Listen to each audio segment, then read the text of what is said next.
everybody, and welcome back to the United Stand, as there has been some huge news, a huge bomb on Baleba. Are you a Baleba? Because I'm a Baleba, and Ruben Amorim is pushing this transfer through. A huge bid is expected by Manchester United, so let's get straight into the huge news that has just been dropped at 2 p.m, and it is Indy Kyler who has put this out there. And now, I know what you'll be thinking, it's not David Ornstein, it's not Fabrizio Romano, we need to wait for the big guns to confirm this. But if you remember, right at the start of this Baleba news, it was Indy Kyler who broke it, and David Ornstein then credited him in his report. He has got some news and he has brought it to us, and it is that Manchester United are going to bid for Baleba. I'm not saying it's 100%, I'm not saying absolutely believe it, but this is the source that originally broke this news that David Ornstein did credit. And I remember that day, it was a wild day. Everyone thought, no way, we are actually going to go for Baleba. I'm not believing it until Ornstein or Romano gets involved. They both came to the party. Now we need to wait for them for an update on whether this bid is actually going to happen, but he's given us some big details that Manchester United are set to bid for Baleba, and Ruben Amorim is the driving force behind this. We also have some more news coming out around Baleba from Rich Fay. We also have some stuff regarding the outgoings.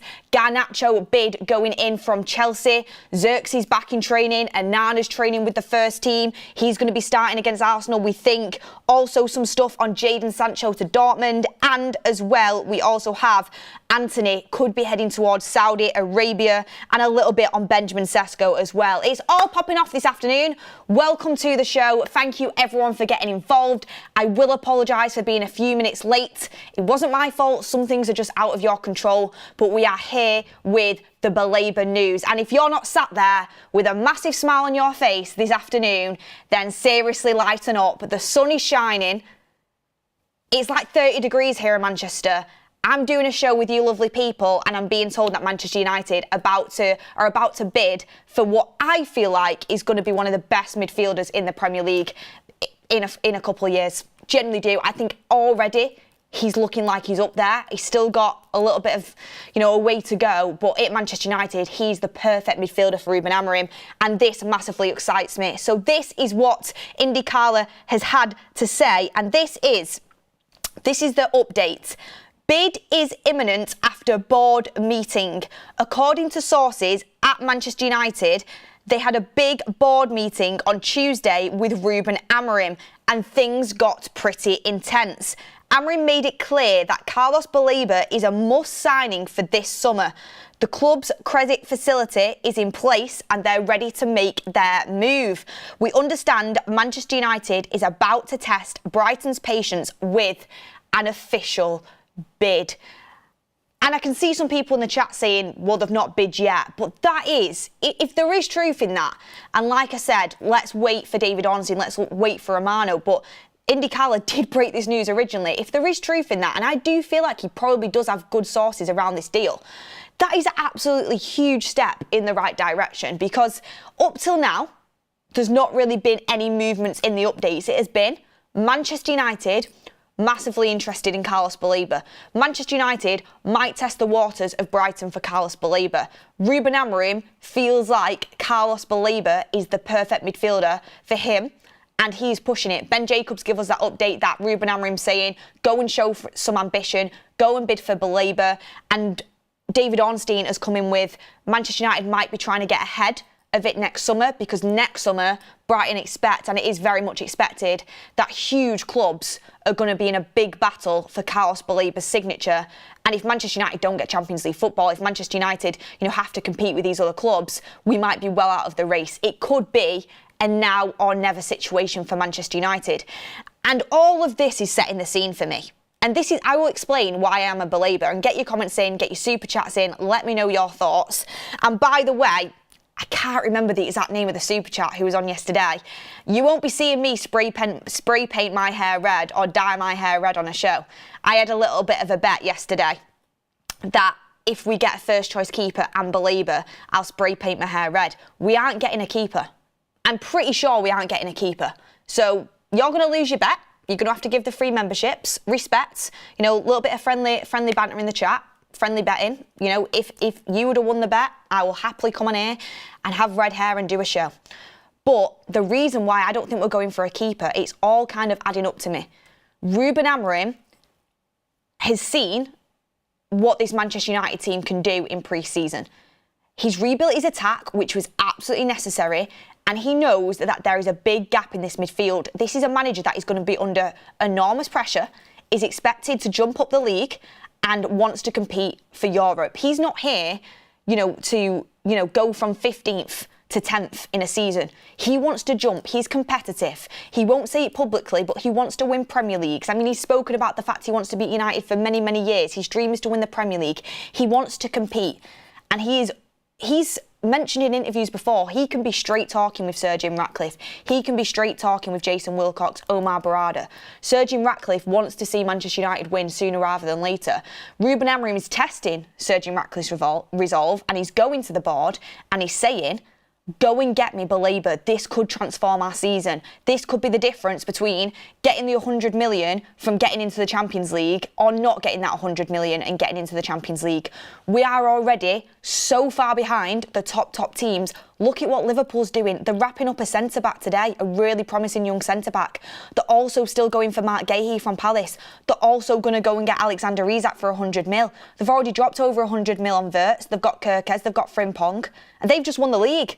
Look at what Manchester City are doing. Look what Arsenal have done with Zubimendi, with Gyökeres, and we're already super far behind them teams. He's in there saying, look, if you want me to have any chance of getting Champions League football, if you want that 100 million revenue coming into the club, go and spend that credit on Baleba before we don't have chance next year. And I believe if we do that, of course, Garnacho, which we're going to get onto in a second, he's got to go to Chelsea for decent money. Højlund, who looks like he's now open to AC Milan, that's going to help us. But I also do think we'll be eating into some of the money we may be going to put forward for next summer. And I'm talking the early part of the window. For example, Cunha is on last year's books. He's been put on last year's books.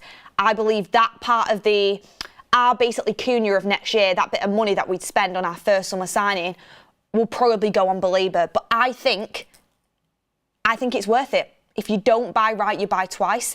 Next summer comes around, if we've not managed to get Champions League football because we've got a big hole in our midfield, top clubs in the world who have Champions League football, Liverpool might even do it. Come on, knock on the door for Baleba.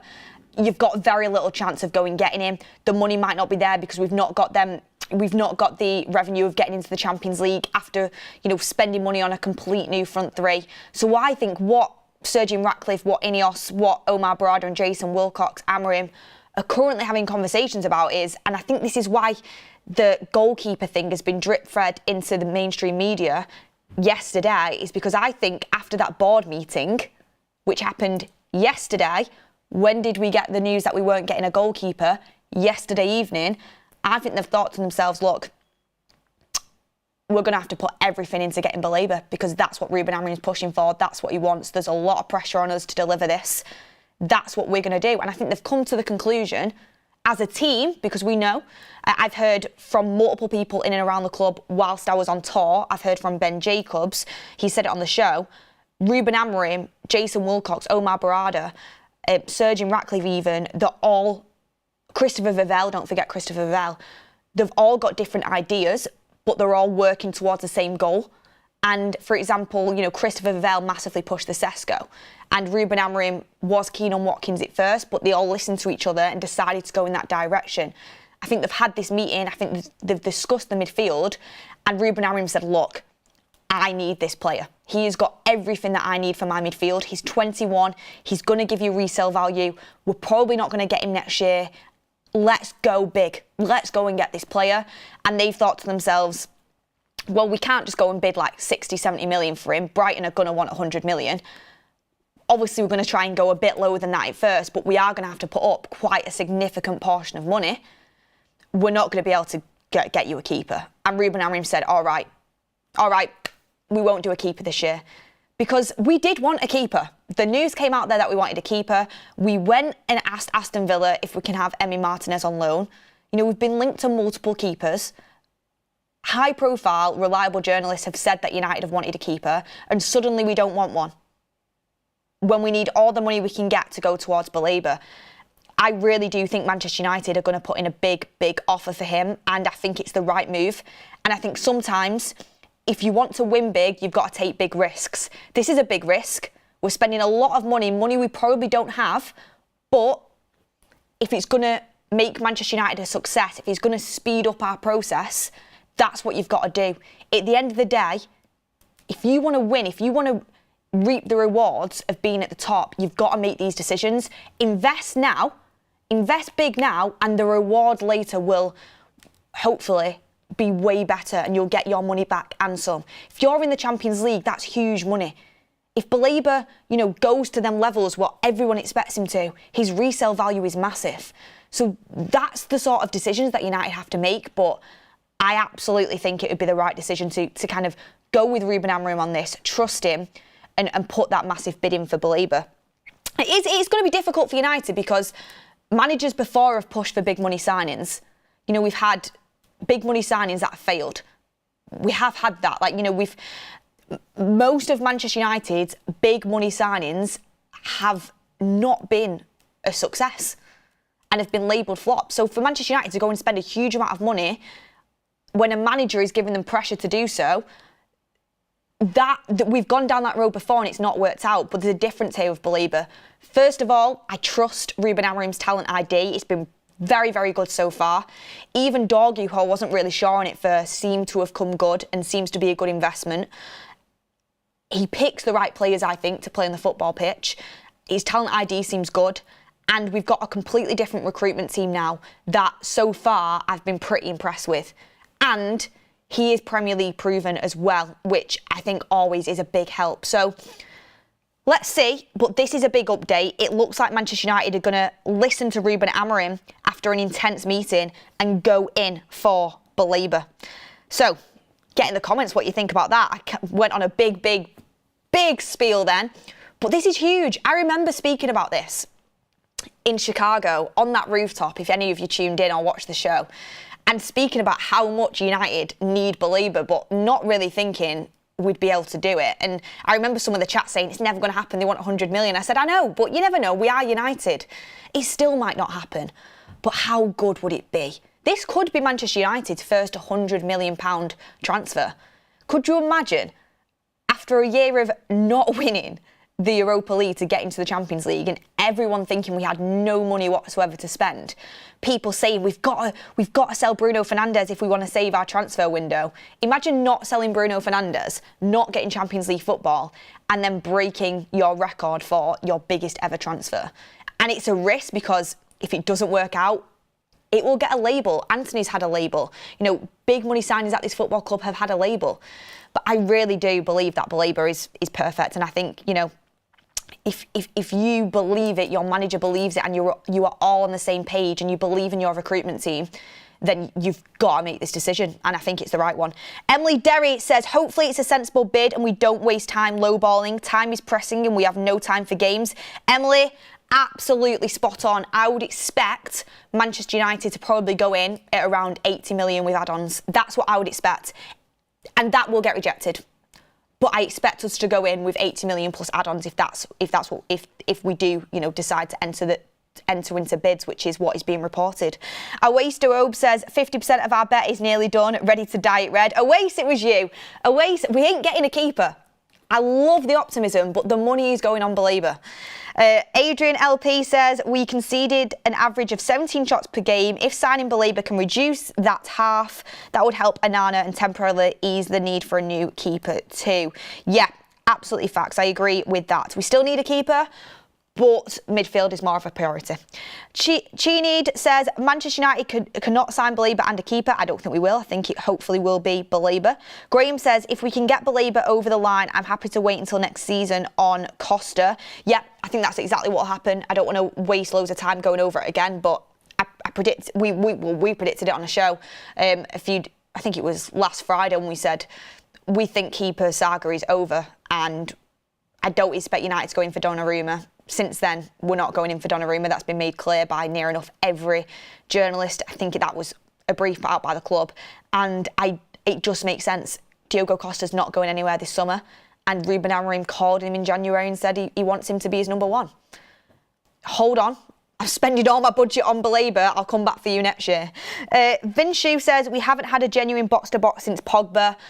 Don't, because I had such high hopes for Paul Pogba. And I still think Paul Pogba's time at Manchester United is looked back on with not as much credit as it deserves. And I don't ever think we built the right team to get the best out of him. But he still could have done more, yeah, but he was a brilliant midfielder. And even bringing that name up, like, he never fulfilled what I thought he was going to. I'm not saying Baleba is the next Pogba. I'm not saying that. But to have a proper box-to-box that you can rely upon, that you know is absolutely top drawer, is going to be a massive help for Ruben Amorim. Awais says, we are getting a goalkeeper and I'm 100% sure of it. Drop your sources, Awais. Thank you everyone for the super chats coming in. Really appreciate it. Everyone's really excited. Just to kind of give a little bit of clarity on how much we can kind of expect Manchester United to maybe go in for. There was a little bit of an update earlier from Rich Fay, and it was that Manchester United's loan of Collier coincides with their pursuit of Brighton's Carlos Baleba. Ruben Amorim sees the 21-year-old as an ideal mobile midfielder for United's tactics. Baleba is open to the move, but Brighton are reluctant to sell unless their 100 million valuation is met, possibly with a lower initial fee. I think that's a big hint there. I think Manchester United could, and I'm not saying it will, it's just my prediction, could get Baleba for under £100 million, but we will have to have add-ons that surpass £100 million, if you understand what I mean there. For example, 85 million plus 20 million in add-ons, something along them lines, 90 million pounds plus 12 million in add-ons, something along them lines. If the add-ons, that will probably be achievable, take it over 100 million. And I think that's how Manchester United will structure it. It also obviously depends on how much the initial fee will be. As we know, with Mbumo, we're paying in instalments. You know, with Cunha, we're paying in instalments. With certain signings, you pay in instalments. If Manchester United put up quite a big initial fee, initial instalment, then Brighton might lower the fee slightly. However, I don't think Manchester United will want to give a big initial instalment. They'll want to amortise this over Baleba's contract. I think they will want to pay the instalments. I think they'll try and get quite a few instalments in there, is what I'm trying to say. There's so many different lingo in this transfer business. So it will be interesting to see what we do go in at if we do make that bid. Predictions for a bid, get them in the chat. My prediction is around the 80 million mark plus 10 million in add-ons, maybe 15 million in add-ons is what we will go in at, which I think is reasonable starting place, but we don't have all the time in the world. And I do not believe that Brighton will sell him unless, in some capacity, we reach that 100 million mark, whether it be add-ons or elsewhere. Chris Williams says, I would offer 75 plus 30. Mohammed says 85 plus 15. Terry Matza says 90 million, 10 million in add-ons. A few people in the chat saying, is he worth it? Let's run a poll. Is Baleba worth £100 million? It's a question to ask. We're all on the Baleba train. I'm a Baleba. You're a Baleba. Answer the question. Is he worth £100 million at 21 years of age? Let us know. I'm going to get that poll in there. Eugene McCaskill says, Cherry Blossom Red Beth, last days of the window. We'll see a keeper materialise. I'll have it on ice. I'll go and get it. I'll have it there waiting. If not, I'll creep up on Ricky on the fans forum and do it on the hair he has left. He's got quite a lot of hair, Ricky, actually, considering left. Cara Mesa says, hey Beth, a little digression, but what is your prediction for this weekend's opener? 3-1 United. Put that in your pipe and smoke it. I'm very optimistic because I've not been killed off yet. It might be very different come Monday on the show, who knows, but I'm going 3-1 United. Vusak1 says, would Hummelin be a better midfield partner for Bruno than Baleba? I'm worried about the pressure of the 100 million transfer fee would put on Baleba. A couple of bad games and the media would be on his back. Yeah, that's something he'd have to deal with. And the squad seem a lot more together now. And they seem like a family. And the way they're even protecting Diego Leon, the young player, and the way that they are coming together would help Baleba settle in. And I also don't think the fan base would be on his back straight away, because we all know what he's capable of. I also think the fact that he's been in the Premier League and a lot of the mainstream have already hyped him up and seen how good he is will give him a little bit of time to embed. The fact he's not coming from abroad, a league that is abroad, a league that isn't in England, I think will help him, because sometimes, if a player comes from the Dutch league, the Portuguese league, the French league, straight away the media just gets on the back because they've not really watched them play that much before, and they don't have as much respect for them leagues. But because a lot of pundits and a lot of the mainstream have seen him play for Brighton in the Premier League, I think he'll have a little bit more breathing room. I also think the fan base will be really, really understanding of him coming in with the big pressure. But honestly, I think he's good enough. I honestly think he's good enough that he will live up to it.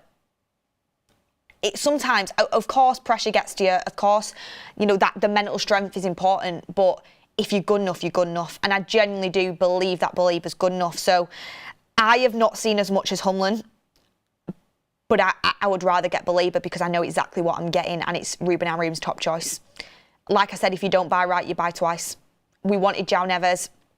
We didn't get him. We went cheaper and we went with Ugarte. That's not me calling Ugarte out. I still think he can have a successful career at United. I do think he has strengths. I think sometimes he's treated a bit unfairly. He gets so much stick when I think, he's still young, embedding into the Premier League. It was his first season last season. I still think there is quality there with Ugarte, and he can be a really good squad player for us. But João Neves is out of this world. But we didn't completely go for it because we wanted to save a bit of money. With this, go for it. Go for it. Go for the player that is going to be top class, and that is Baleba. Keelan says, it's crazy to think that finishing 15th in the league and being so far away from the Champions League took us to start acting like a big club. I also think you've got to give, obviously we will, I feel like I'm always very fair in my assessments. You've got to give Ineos some credit on this. This is their first proper summer with their recruitment team in place that is finally settled. Of course, you can go and criticise the Dan Ashworth decision, which is absolutely right. Giving Ten Hag the season and then sacking him so quickly. All them things can be criticised, but since they've had that recruitment team of Wilcox, Vavell, Amorim, Omar Brada all working together in cohesion, we have started to shape up and act the way that we should be acting. The new training facilities at Carrington are fantastic. We have starting to put things in motion where we are moving towards being where we should be. We're not there yet, but we're moving in the right direction, which is something we've not seen for a long time. So it's nice to see as a United fan.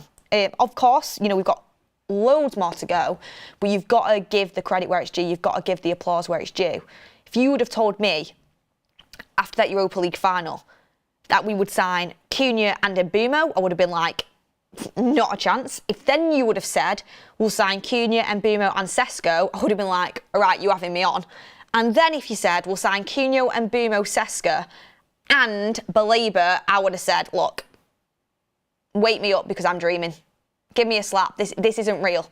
So you do have to give a bit of credit there, because I don't think even the most optimistic United fan expected that sort of summer. But that is how Manchester United should be acting.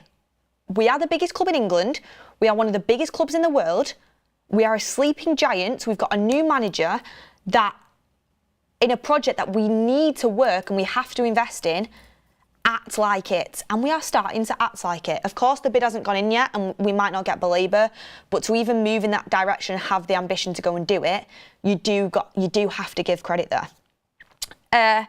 Jack Bear says, 100 million is what Liverpool paid for Wirtz. Baleba isn't that level. 100 million is too much. We've seen Brighton inflate prices before. What's different? Do you know, just speaking of Liverpool, it's also, the clubs at the top that are probably pressuring Manchester United to act as well. If Liverpool didn't have the transfer window they've had, we might not be showing that ambition to go for Baleba. Obviously, it's just predictions, and I'm not saying that's 100% the truth, it's just my opinion. That might have influenced us thinking, oh my gosh, we're already so far off Liverpool, look at the league table, and now they're doing that.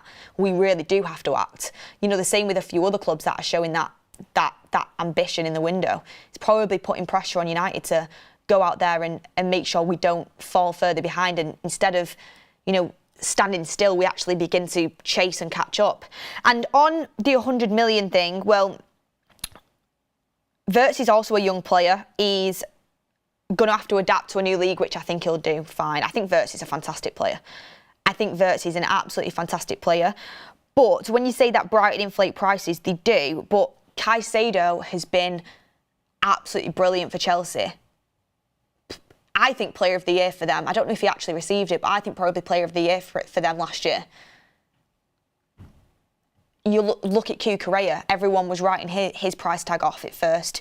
He's now also, even though his character can be a little bit frustrating for fans watching him, he's also one of Chelsea's better players and one of the first names on the team sheet. McAllister only didn't go for an inflated price because of his release clause. Was absolutely brilliant last season for Liverpool in a Premier League winning season. Brighton do sell, but the players they do sell tend to go on and do pretty well. Baleba, I think, is basically like a respawn of Caicedo. They've got different elements to their game, and they've got stronger. Baleba has different attributes that are stronger than Caicedo, but they are pretty similar. And I do believe that if you are getting a player at 21 years old that has the capability, in my opinion, to be one of the best box-to-box midfielders in the league and one of the best midfielders in the league, you are going to pay big money. You are going to do that. I've said it on a show before. Declan Rice went for 100 million. Okay, yes, he had 105 million. He had more experience than Baleba. That's one thing you can put into play. He'd won the Conference League, of course. You have Caicedo, 115 million, young when he left, and went to Chelsea and struggled a bit at first, but has come really good for them. I know, of course, so much more experience, but Jude Bellingham went for 120 mil from Dortmund to Real Madrid. He did have more experience, but it's that midfielder role that clubs are absolutely crying out for. You need top class midfielders, and I do believe Baleba can get into that category. So you are going to have to pay big money for them sort of players. Robert McCormack says, find it mad that most fans don't see what Mount brings. Oh, I think Mount's a fantastic player, Robert. You know that. I get slated for it all the time. I think he's a fantastic player. I think if you truly, I won't say that because I don't want to disrespect other people out there. Everyone's entitled to their own opinion. But for me, if I speak to someone and they see what Mason Mount's about and they say, look, I know he's got injuries and he's needed time to get back into the swing of things, and I still don't think he'll be up to full speed because having 2 years out for injury does affect you. If I speak to someone and they can see what Mount's about and they can say, but there is a very good player in there, that's when I kind of know, okay, you really do know football. Because he's not shown it in United as much as he should do. But I think when he actually, gets a consistent run together where he's fit, which he's begun to do, you can see he's just a very good football player that's very intelligent, works super hard, brilliant presser. I think he's going to be a really important squad player if he can stay fit. Mojo says, seems like we are losing the bet on Baleba and goalkeeper, and if we only get Baleba, membership gifting is on me. Mojo, absolute legend. Thank you very much for your comment in there. Who's going to put the Shampers super chat in? We've got to get the Shampers out with the first bid coming in. Freddie says, there should not be a debate at all. We paid 85 million for Antony, then how much is Baleba worth? Well, Antony wasn't worth it, was he? My best friend says, Hjulman is pronounced Hjulman. H is silent. I'm Danish. Thank you very much for that. I try my best. Jack Beer says, I've done that one. Nick P says, he's worth whatever is required to keep up with a top four that are running away with signings. Let the Glazers on the board worry about the stress of paying it back. They owe us full commitment. They do owe us, Nick. They do. Sebi Joseph says, if all the Cameroonian players turn up next season, we'll be in with a good chance of a top 5 finish. Louis says, I was really hoping to sign Emi Martinez. Unless Villa completely change the stance, I don't think that's going to happen. Rhythmic says, we need to sell our other players first. Do we need to sell to buy for Baleba? I'm worried that we won't be able to sell Sancho and Garnacho. Thoughts? I have a Garnacho bit to bring in. JB says, Beth, would you get Verbruggen and Baleba from Brighton? Verbruggen's not going anywhere. He's a good keeper, but he's not going anywhere. But I do like him. I would have him if they were offering him, but it's not going to happen. Clayton Nunez, thank you for your super chat. Let me just check I've not missed any others before I bring in the Garnacho news. Amit says, Beth is a Baleba. Let's go get him. GGMU. Thank you very much. Tony says, yes, Beth, we must get Baleba. 50% you will die red. It's not happening. Ariane says, Anana out. Get Martinez, Donnarumma or Lamens. Eugene McCaskill said, I've done that one. Thank you everyone for your super chats. Really appreciate all the love in the chat and all your comments coming in. Keep voting on the poll. Is Baleba worth 100 million? We've got 70% of you agree with me and say yes, 30% no. Getting your reasons as to why you voted yes or no in the chat. Barry Sham says, can't see United paying the price, forget it. United know how much Brighton want for Baleba. Yet they've still entered the race. They've still put it out there. Ornstein's reported it. Romano's reported it. You wouldn't enter it so publicly if there wasn't a chance you could do it. They know what the price is. We might not get it over the line. There's a big realistic chance we won't get it over the line.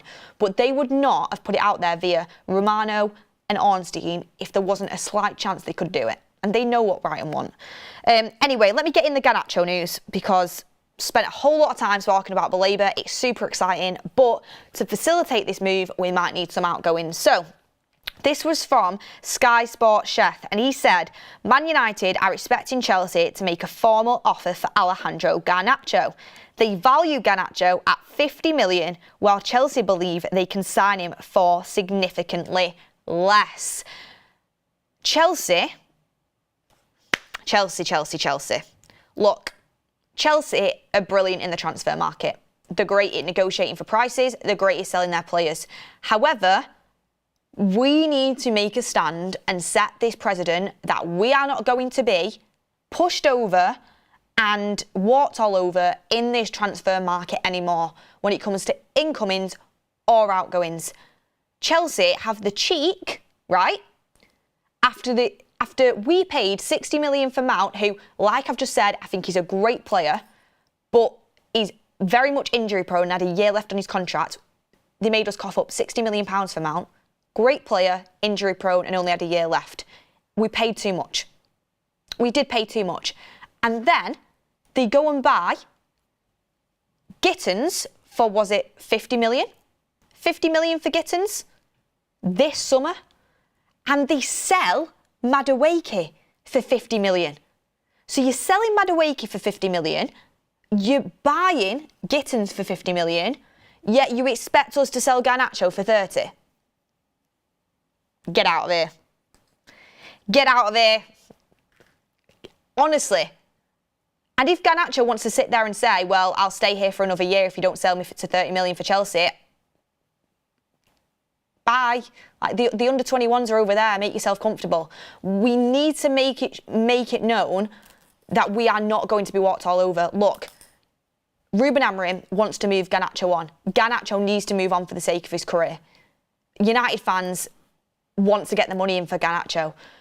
But we can't just accept whatever. We have got to make it clear that players cannot just, say, I want to go to this club and make us accept any offer, no matter how small, that is below their value. We've got to stick to our guns on this. And other clubs need to know that they can't bend us over backwards. Like, 30 million is too low for Garnacho. Our valuation was 70. It's now dropped to 50. I always thought 70 was way over the odds, I'm going to be honest. I do think Garnacho's worth 50. I would accept 40. 30 is a joke. 30 is a joke. I think it should be 40 with add-ons. So let's see what Jason Wilcox can do. Let's see what the recruitment team can do. I think a couple of you were saying it was 55 million for Gittins. Let me have a quick look. Jamie Gittins transfer fee. By the way, Jamie Gittins looks really good. I watched him play for Chelsea the other night. He looks really good. But still, you know, it was £48.5 million with a potential of £3.5 million in add-ons, according to Sky Sports there. So it was about just over £50 million all in all. And they sold Madueke. They sold Madueke for £48.5 million as well, rising to £52 million with add-ons. So you're going to sell Madueke for just over £50 million, and you're going to buy Jamie Gittins for just over £50 million, yet you won't pay more than 30 for Garnacho just because you think you can kind of roll over Manchester United. No. We probably do need that money to go for Baleba, and Chelsea probably know that, but we've got to stay strong. We've got to stay strong. We've got to stop this reputation that we have now. And if Chelsea truly want Garnacho, they'll pay. They'll pay 40 million. If they truly want Garnacho, they will pay 40 million. And Garnacho, instead of saying to Manchester United, I'll stay here for a year and I won't play, that's fine. Think about your own career. It's a World Cup year. You want to be part of that. And also, talk to Chelsea. They're the ones who won't pay what your value is. The club you're going to won't pay your value. How much did that club actually want you? So he should be talking to Chelsea and trying to get them to up their transfer fee as well. Interesting stuff. Let's see how it plays out. But according to Sky Sports, according to Romano, conversations are in play for Garnacho with Manchester United, with Chelsea, and there should be a formal offer being made soon. We have Mojo in the room with... has he put some memberships in? I'm seeing so many people saying, giving Mojo some credit here. Oh, it's because he said he'll put the memberships in. He'll put the memberships in if we get Baleba. I mean, that's another reason to keep manifesting it. Frazzle says, I'm just happy Leeds went for Calvert-Lewin. Oh yeah, that little update as well. Leeds, it was put out there from Ornstein. They're concluding a deal to get Dominic Calvert-Lewin. So that rules him out for Manchester United. So everyone can breathe who was maybe a little bit concerned that we might be going for Calvert-Lewin. Max Luxton says, at the end of the day, Shampers. Love it, Max. Matt. Love it, Matt. Shampers, love it. I'm going to have to actually WhatsApp Ricky and console him. He'll be gutted we're not going for Calvert-Lewin. He really thought United were going to go for it, and he wanted him really badly. Adrian C says, it'll be tricky at Christmas with half the team in AFCON if we get him. We've got cover. We've got Ugarte. We've got Mainu. You know, we've got centre-backs to cover Mazraoui. We've, you know, Anana. And also, they're not really gone for that for as long as you think. Liverpool managed it with Mane and Salah. We'll be fine. Rishik Mungal says, hi Beth, trust you are well. I think United should do a deal for Baleba of around 75 million and 25 million in add-ons over a 5-year contract. Baleba is going to work. Look, if you can get Brighton down to that fee, United will employ you themselves. I think it's going to be more than that. Thank you everyone for getting involved in the chat again.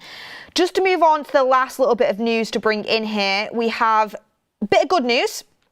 Zirkzee is back in training. Joshua Zirkzee is back in training as we have a winning team picture. In the winning team, you have Diogo Dalot, Harry Maguire, Luke Shaw, Andre Onana, who is in first team training.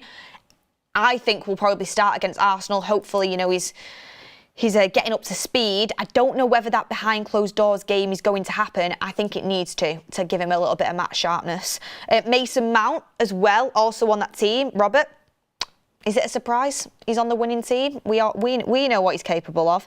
You also have Fletcher on there. You have Mbumo and you have Zirkzee too. So Zirkzee, you know, doing his little celebration, and he's back training with the first team, which is super exciting because we missed him. I missed seeing him in pre-season. There's been a little bit of conversation about, is he injury prone?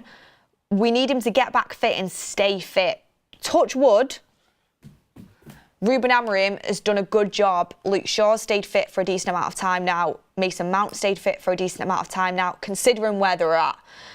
Hopefully Joshua Zirkzee can stay fit when he returns. The same for Lisandro Martinez. And now I think Lisandro Martinez is currently doing individual work on grass. I think it's just Mazraoui and Martinez now that's still out. So hopefully he can have a full squad back sooner rather than later. And having one game a week as well is really, really going to help us. So exciting news that Joshua Zirkzee is back. I really like Joshua Zirkzee. I think he's going under the radar. I think he's going to have a good season. Last bit on the outgoings to hopefully help us fund that Baleba move. You have a few more bits from Sky Sports Chef. First one is that Borussia Dortmund remained interested in Jadon Sancho, but as of yet, there is no agreement with the club or the player. Clubs in Italy and Saudi Arabia are also keeping an eye on his situation. Man United want a permanent deal, though the possibility of a loan could not be ruled out. I'll keep it short and sweet. I'm so surprised. After so many ups and downs in his career, Jadon Sancho just didn't want to get a club early doors and have a pre-season, have a proper go at it. I think finances come into play. He's going to leave Manchester United, but he's clearly just trying to figure out what the best financial offer is, an option is for him. So I think if he can get to Dortmund with still a decent wage intact, he will. But if not, he'll probably, go somewhere else, and Italy, Saudi, both in there. Let's see. He will go. I just think it'll be right at the end of the window. And then for Antony, Real Betis are still finding it difficult to do a deal with Manchester United for Antony, who has his heart set on a return to the Spanish side. However, his agent hasn't ruled out a move to Saudi Arabia. So that, to me, says Antony will do anything to go back to Real Betis, and he will try and test United's resolve right until the end of the window. If Manchester United remain firm, which we should do, I know he wants to go back to Betis, and I feel for him a little bit because he wants to go and play in La Liga. He had a great time there. He knows he can perform there. But unfortunately, we're not a charity. I get why Antony wants to go there. And in an ideal world, I wish we could let him go there. I think he's always been pretty respectful to the club. He's always trained hard. He's always worked hard. I like the fact he showed some ambition to go out on loan, go and smash it in La Liga. I would like to let him go to Betis, but Betis won't pay up. It's not Antony's fault. It's Betis. And we're not a charity. I think what Antony's trying to do now is hold out until the very last minute, hope Manchester United cave and give him that move to Betis. If not, Saudi. And Saudi will be better for Manchester United financially. Manchester United is my priority. So if I'm Man United, I'm trying to steer him towards that Saudi move, if I'm going to be honest. Betis have got to pay up, or no, we're not a charity. We need to stop allowing clubs to take the Michael out of us a little bit. And then, that's all the updates on the outgoings. So that's where we're at. Garnacho bid soon, hopefully, if Chelsea can actually see the light and realise Manchester United are not going to just roll over and let them pay what they want. They've got to actually pay the fair value. Sancho, a lot of different options, but probably going to linger on. And Antony, again, another one that's probably going to linger on, but them two, both players will go. It's just probably going to happen towards the end of the window. And United can probably rely on that a little bit when they go into bidding for Baleba. They know that these players are going to move, so they can have some sort of assurances that some money will be coming in. Just to kind of finish off, we have more super chats in from you guys. Incredible contributions today. Thank you very much, everyone. 2 p.m. show is only supposed to be 30 minutes, but, when you have breaking news, when you have a community as good as ours that are just constantly putting different conversations into the chat, like, why wrap up early? Why do it when we've still got so much to get into? Rasler786 says, if the bid is true, it'll be interesting if Baleba is in the matchday squad this weekend. That's a really good point. I think he had some sort of knee injury, if I'm not mistaken, so that might play into it as well, but it's something to keep an eye on. Robert McCormack, you've absolutely thrown a spanner in the works there. What's your prediction for a lineup on Sunday? Quickly, guys, in the chat, do you think Sesko will start? Do you think Sesko will start? Because that's where my kind of lineup dilemma comes in. So many yeses coming into the chat. So many yeses. I think that's people hoping he's going to start. By the way, 2 a.m. tonight / in the morning, whichever way you do it. Don't know how that translates to where you are in the world. 2 a.m. British Standard Time. Season preview and predictions. Me, Maud, Ricky. It's an absolute cracker. It's an absolute cracker. We get into the Arsenal game. Player of the year. Best signing. Loads of thoughts. There's loads of different predictions in there. Ricky and Maud go absolutely at it. Wait for that, because we all do our lineups in that show as well. But I'll give you a little bit of my lineup now. I'll go Onana. I'll do a back three of Yoro. I think he'll go with Yoro, Maguire and Shaw. Might go for De Ligt, but I think he might go with Maguire. I think his wing-backs will be Dorgu and Dalot. I think he'll go for Casemiro and Bruno in the midfield. I think he'll go for Ahmad and Cunha in the 10s with maybe Mbeumo up front. That's what I think Amorim will go for, because I don't think he'll throw Sesko straight in. But I would want Sesko to come in. That isn't what I would do. That is what I think Amorim will do. If you want to see what I would do, tune into that show at 2 a.m. because that's my actual what I would pick if I was in charge. Mark Valley says, welcome to the United Stand Members Club. Thank you very much. Slow Sports News says, Beth, I swear every time you're on, we have a bid pending or a bid has just gone in. Lol. Beth, you are a lucky charm on the United Stand. Oh, thank you very much. I feel like I missed a lot, you know.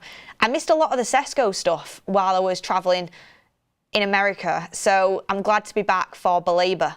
That is, I missed the Sesko stuff. That was a really quick one, but it was funny actually because I think the Mbeumo saga went on for so long. I went on holiday, and then the day I got back, we got that improved bid from Ornstein, and I think it happened. So yeah, thank you, Slow Sports News, and thank you for your contribution. I've missed you on the shows. I feel like I've not seen you in a while. Thank you, everybody else. Robert McCormack says Mount is starting. Wouldn't be surprised if Mount starts, but where does he start? Where does he start? Does Dalot drop out? It's a competition for places. That is what we want. That is what we want. Look, everyone, thank you very much for tuning in. Thank you for all of your contributions. It's been an absolutely cracking show. Smash a like on the video if you've not already. Get in the comments, do you think Manchester United will actually follow through and go in with a good bid for Baleba? Are you a Baleba? Or do you think this one's out of Manchester United's reach? Let us know all of your thoughts. S-Chaps has just said Mount false 9. Maybe if Sesko's not ready. I'd love Sesko to start. Let's see. Competition for places is exactly what we want. Thank you very much, everyone, for all the comments and everything, super chats. And I will see you on the next one.